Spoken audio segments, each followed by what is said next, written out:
Sir, आज जो supreme court का फैसला आया है वक्फ अमेंडमेंट एक्ट को, आप उसको किस तरह से देखते हैं और आपको कहाँ पे दिक्कतें जो हैं इस जजमेंट में नजर आती हैं इसके बारे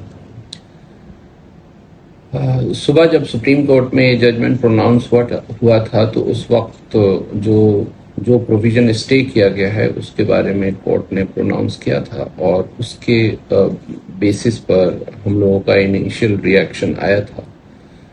अब हमने वो पूरी जजमेंट पढ़ी है तो जाहिर है जो उसमें कलेक्टर के पावर को स्टे किया गया है, ऑब्वियसली दैट इज वेलकम।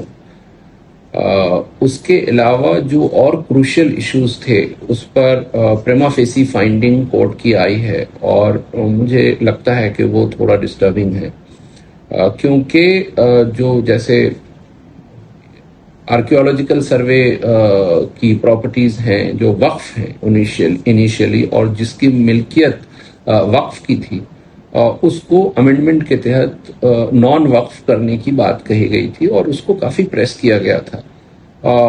उस पर कोर्ट ने कोई स्टे नहीं दिया है और प्रेमा फेसी एक ऑब्जर्वेशन है, जाहिर है वो इंटरिम ऑब्जर्वेशन है, लेकिन सिविल प्रोसीडिंग्स में इंटरिम ऑब्जर्वेशन का भी मतलब होता है। तो जो प्रॉपर्टी वक्फ की प्रॉपर्टी थी सिर्फ एएसआई के तहत नोटिफिकेशन करने के बुनियाद पर उसकी जो ओनरशिप है वो कहीं और शिफ्ट हो जाती है, ये एक मैटर ऑफ कंसर्न है। और जहां तक रिलीजियस ऑफरिंग की बात है सेक्शन 5 क्लॉज 6 में, उस ऑफरिंग को तो सेंट्रल गवर्नमेंट पहले से ही रोक रही है, तो अब आज के जजमेंट के बाद वो उसको अलाउ करेंगे नहीं करेंगे वो भी एक बहुत बड़ा ग्रे एरिया है। उसी तरह ट्राइबल एरियाज में जो लोग रहते हैं, जो मुस्लिम्स हैं, वो अपनी प्रॉपर्टी को वक्फ नहीं कर सकते। इसका मतलब यह है कि उनके पास आर्टिकल 25-26 का कोई राइट ही नहीं है।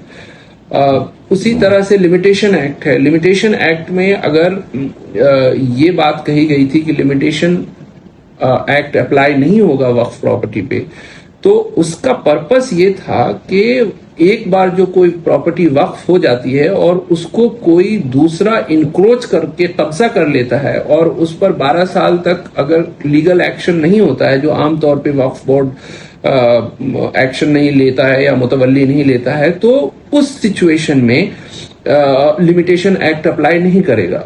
तो ये वक्फ को प्रोटेक्ट करने की बात थी। अब चूंकि सुप्रीम कोर्ट की जजमेंट में एक प्रेमा फेसी फाइंडिंग आई है कि वो लिमिटेशन को रिमूव करने का जो इस एक्ट के तहत स्टेप लिया गया है वो प्रेमा फेसी सही है, तो वो इससे क्या होगा कि बहुत सारी वक्फ प्रॉपर्टीज जो लोगों ने 20-20 साल से इंक्रोच करके रखा हुआ है उसको they will take it away. Now एक और इससे रिलेटेड बात है, कोर्ट ने कहीं ये रिकॉर्ड किया है कि इस्लामिक रूल में ये एडवर्स पोजेशन और ओनरशिप नहीं हो सकता, जो इस्लामिक कॉन्सेप्ट है उसमें। तो जाहिर है वो अगर कोई प्रॉपर्टी किसी की वक्फ कब्जा कर लेता है तो उस कॉन्टेक्स्ट में ये बात तो हो सकती है, लेकिन जो प्रॉपर्टी पहले से वक्फ रही है और उसको किसी और ने कब्जा किया हुआ है, तो इसलिए इस जजमेंट में मुझे कुछ ऐसा अप्रोच लगता है जिसमें इस तरह से वक्फ के कॉन्सेप्ट को देखा गया है कि हर जगह वक्फ के इंस्टीट्यूशन ने गवर्नमेंट की प्रॉपर्टी को कब्जा कर रखा है। तो प्रोबेबली ये थोड़ा जो इशू है वो काफी एक वैसा इशू है जिसपे हम ये समझते हैं कि इस तरह का ऑब्जर्वेशन हमें दिक्कत पैदा करेगा। ये है। सर, वक्फ बाय यूजर का क्या होगा? क्या वो अभी भी प्रोटेक्टेड है या नहीं है? वक्फ बाय यूजर के बारे में कोर्ट ने ये कहा है कि सेंट्रल गवर्नमेंट भी ये कह रही है कि फ्यूचर में जो वक्फ बाय यूजर बनेगा उसके लिए डीड की जरूरत पड़ेगी, लेकिन ये पास्ट के वक्फ के लिए नहीं है।